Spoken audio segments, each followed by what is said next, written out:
네, 증시 돋보기 시간입니다. 시장의 맥을 또 짚어드리는 시간인데요. TM그로스의 하태민 대표 모시고 도움 말씀 들어보겠습니다. 어서 오세요. 네, 안녕하십니까. 네, 일단 최근에 종목들이 가는 걸 보면 중국 관련된 종목들도 상당히 선전을 하고 있잖아요. 네. 한중 관계가 조금 또 해빙 무드를 맞는 것이 아닌가라는 기대감이 형성되는 것을 종목에서도 느낄 수가 있는데 네. 이 같은 부분들 어떻게 보고 계시나요? 네, 그렇습니다. 지금 저희가 좀 IT에 너무 집중돼 있는 부분인데 의외로 의미 있는 변화가 나타나는 부분을 좀 주목하셔야 될 것 같습니다. 네. 아까 한중 관계가 늘 나오는 얘기가 중국 관광객 늘어난다 정도밖에 모르시는데 최근의 동향을 보면 어제 나온 얘기는 굉장히 의미가 있었습니다. 그동안 한국산 배터리를 장착한 중국 전기차는 완전히 배제가 됐었는데 네.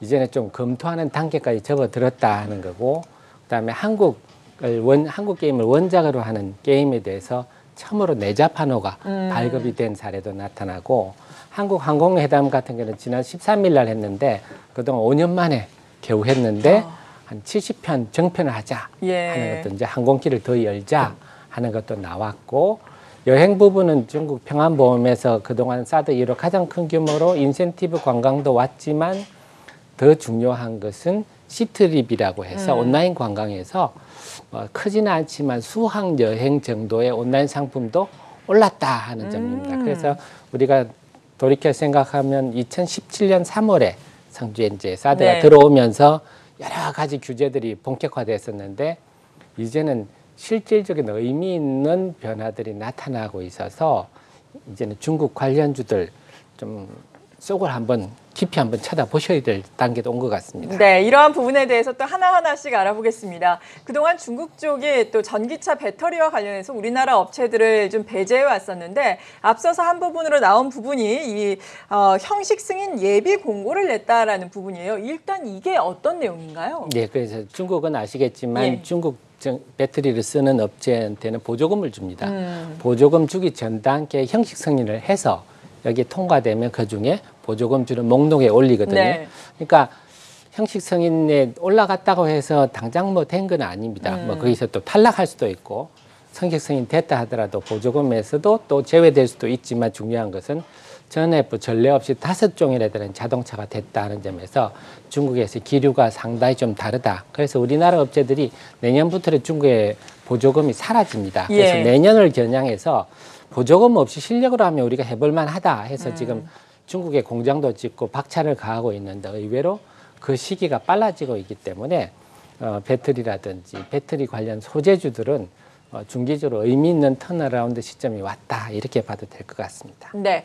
그리고 또 게임주에 대해서도 이야기를 좀 나눠보겠는데, 그동안 또 외자 판호가 풀린다라는 이야기도 많았는데 이 부분은 풀리지 않고 일단 나온 것은 한국 IP게임의 내자 판호를 발급한다라는 거거든요. 네. 일단 두 부분이 어떻게 다른 건가요? 예, 좀 복잡하니까 그러니까요. 말씀을 좀 드리면, 판호라는 게 중국에서 유료 게임 서비스를 하려면 일종의 면허증 같은 겁니다. 이걸 받아야 유료 서비스, 무료는 그냥 할 수 있지만 그래서 좀 전에 말씀드렸지만 의미 있는 변화가, 첫째가 로스트 킹덤이란 국내 게임을 기반으로 한 중국 게임이 이번에 판호를, 내자 판호를 받았습니다. 그래서 그동안 한국 게임을 원작으로 한 내자 판호를 준 사례가 없었는데 이번에 처음으로 받았고, 또 하나가 좀 나왔습니다. 37 게임즈라고 중국의 텐센트, 네디지담을 세 번째 회사인데 이 온스페이스 게임즈라는 우리나라 회사와 함께 얼마 전에 협약식을 하고 FPS 게임, 우리가 총싸움하는 게임이거든요. 그걸 이제 같이 만들고 있는 게임을 발표를 하면서 중국의 내자 판호를 봤는데 별 문제가 없을 거다 공언을 했거든요. 그래서 그런 사람들이, 큰 회사가 우리나라 와서 그 정도 말할 정도면 뭔가 변화가 있다, 이렇게 봐야 되겠고, 그래 중국 판호 발급 취를 보면 작년 12월 29일부터 시작이 되고 있습니다. 그렇게 하고 있는데, 또 하나 중요한 게 지난달 14일 날 업무 회의를 하면서 지금 중국에 한 5천 게임 정도가 지금 기다리고 있는데 단순화 표준화해서 3분기까지 빨리 해주자 하는 거고, 빠르면 2분기부터는 외자 판호도 나올 수 있는 상황이다 하는 게 최근에 KF증권에서 좋은 리포트가 나왔는데, 이런 것들은 아주 우리가 주목해야 할 모멘텀인 것 같습니다. 네, 내자 판호와 관련된 모멘텀도 있고, 지금 외자 판호 같은 경우에도 2분기부터 재개될 예정이라면 사실 2분기가 얼마 남지 않았잖아요. 불과 일주일 앞으로 다가온 상황인데, 이것과 관련해서 유망하게 볼 수 있는 게임주도 물론 있겠죠. 네, 우리가 중국 시장을 왜 중시하냐면 게임 규모가 시장 규모 한 38조 정도 됩니다. 우리나라가 한 6조 되니까 예. 우리나라보다 6배 이상의 어마어마한 큰 세계 제일 가장 큰 시장이기 때문에 우리가 이거는 게임계에서는 굉장히 큰 이슈가 될 수밖에 그러겠죠. 없고 그래서 알려진 내자판호 같은 경우는 우리가 위메이드라든지 웹제는 유명하지만 외자판호 같은 경우는 지금은 펄어비스가 가장 유리한 상황이다. 왜냐하면 외자판호를 일찍 신청을 했고 두 번째는 중국 파트너가 스네일 게임즈입니다. 그래서 텐센트는 아직도 중국 정부로부터 규제를 좀 받고 있는데 네. 스네일 게임즈는 2차 판호 때 이미 내자 판호를 받았던 곳이라서 상당히 유리한 입장이고 관련해서 제가 좀 우리 이제 저희 한국경제는 시청자 위주의 방송 아니겠습니까? 그럼요. 좀 말씀드리면 요즘 롱숏 펀드들이 삼성전자를 공매도를 쳤다가 지금 수익률이 상당히 안 좋습니다. 그러다 보니까 중소형주를 공매도를 치고 증권사에서 부정적으로 리포트가 나오고 이런 패턴이 요즘 좀 나타나고 있어서 펄어비스 같은 게 대표적으로 지금 피해를 보고 있는데 일단 나온 얘기는 증권사 리포트는 1분기 실적이 나쁘다. 그다음에 단일 게임에 리스크가 있다. 이런 얘기들인데 1분기는 상여금이 나가고 일본 서비스 따라서 마케팅비가 나갔는데 네. 그건 당연히 집행해야 할 일회성 비용들이고 일본에서 저희가 지금 5억 정도 매출이면 성공이다 했는데 지금 한 10억에서 12억까지 올라오고 있습니다. 좋네요. 그렇게 한다면 연간 한 4천억 정도 매출이 일본에서 발생하는데 작년 펄어비스 전체 매출이 4천억입니다. 네. 올해 급성장할 수 있고 영업이익률이 40%에 달하기 때문에 자본금 65억에 한 20배 이상을 일본에서 올해 벌어들일 그런 상황이라서 실적 호전은 타당하지 않고 검은 사막 모바일 같은 경우 작년 2월에 한국, 8월에 대만, 올 2월에 일본이고 좀 전에 말씀드렸던 최대 시장 중국, 북미는 아직 공략을 안 하고 있기 때문에 단일 게임 IP도 부적절하다. 그래서 지금 펄어비스 갖고 계신 투자자들이 사실 굉장히 52주 최저가예요 오늘. 네, 굉장히 고통받고 계신데 회사가 실적이 나빠서 회사가 안 좋아져 주가 빠진 문제겠지만 굉장히 좋아지고 있기 때문에 너무 주변에 귀 기울이지 마시고 저희 방송에 집중하셔서 뭐 걱정 마시고 보유하셔도 되겠다. 이런 말씀까지 좀 드리고 싶습니다. 네, 펄어비스 지금 비록 주가 같은 경우에는 52주 최저가를 경신하고 있지만 앞으로 실적이 성장될 만한 지금 이슈들이 분명히 있기 때문에 보유하신 분들은 계속해서 홀딩을 하실 수 있겠다라고 많이 걱정하실 텐데 이 부분에 대해서도 도움 말씀 주셨습니다.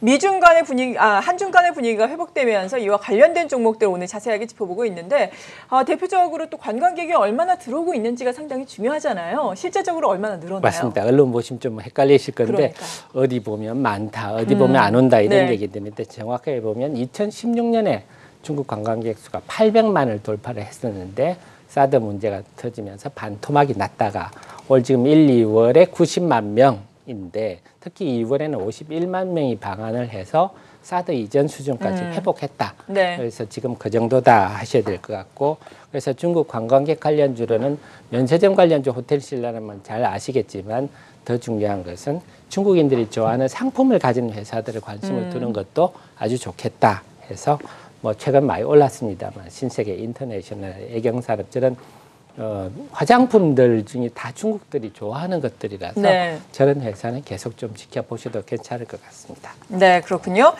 그리고 주주총회 시즌이 시작되면서 연기금의 뭐 스튜어드십 코드 도입이라든지 행동주의 펀드들 많이들 또 이야기가 나왔고 표대결 이야기도 나왔는데 앞서서 현대차 이야기 잠깐 전해드렸었죠. 현대차 쪽이 엘리엇과의 표대결에서 뭐 압승을 했다라는 평가가 나오고 있고 삼성바이오로직스 역시 국민연금과의 표대결에서 또 삼성바이오로직스가 또 승리를 했다라는 소식이 전해지고 있습니다. 이런 가운데 또 아시아나 항공 같은 경우에는 앞서서도 이야기를 잠깐 전해드렸었는데 감사의견 한정 소식이 나왔었죠. 이에 따라서 거래가 정지된 상황. 이 부분에 대해서 개인 투자자 입장에서는 투자하신 분들은 상당히 마음이 아프실 거 아니에요. 어떤 이야기를 해주실지 그리고 오늘 시장에 대해서도 마지막으로 정리를 해주시면서 이 시간 마무리를 지으면 좋겠네요. 네, 사실 투자자 입장에서는 애꿎은 피해인데 그냥 지금 스토어십이 배당금 더 달라고 지금 싸우는 것까지 하고 있는데 사실 금호그룹 같은 경우는 그전부터 오너 간의 싸움, 횡령 배임도 나왔었고 갑질 논란도 나왔었고 이런 것들이 다 뿌리가 있으니까 저런 결과가 나오는 거거든요. 그래서 우리 투자자 입장에서는 앞으로는 경영진의 모랄 부분을 좀 유심히 보셔서 이렇게 강화된 회계 상황에서는 그런 회사들은 언제든지 문제가 발생했다 하는 것도 좀 염두에 두시고 우리 스튜디오십도 마찬가지입니다. 배당금 같은 말초적인 문제 할 게 아니라 예. 보다 근본적인 경영의 문제를 지적을 좀 해주면 이렇게 개인 투자자들이 피해를 보는 사례가 줄어들 수 있지 않을까 이런 생각을 해봅니다. 네, 잘 알겠습니다. TM그로스의 하태민 대표와 함께 이렇게 시장의 맥을 또 짚어봤습니다. 감사합니다. 네, 감사합니다.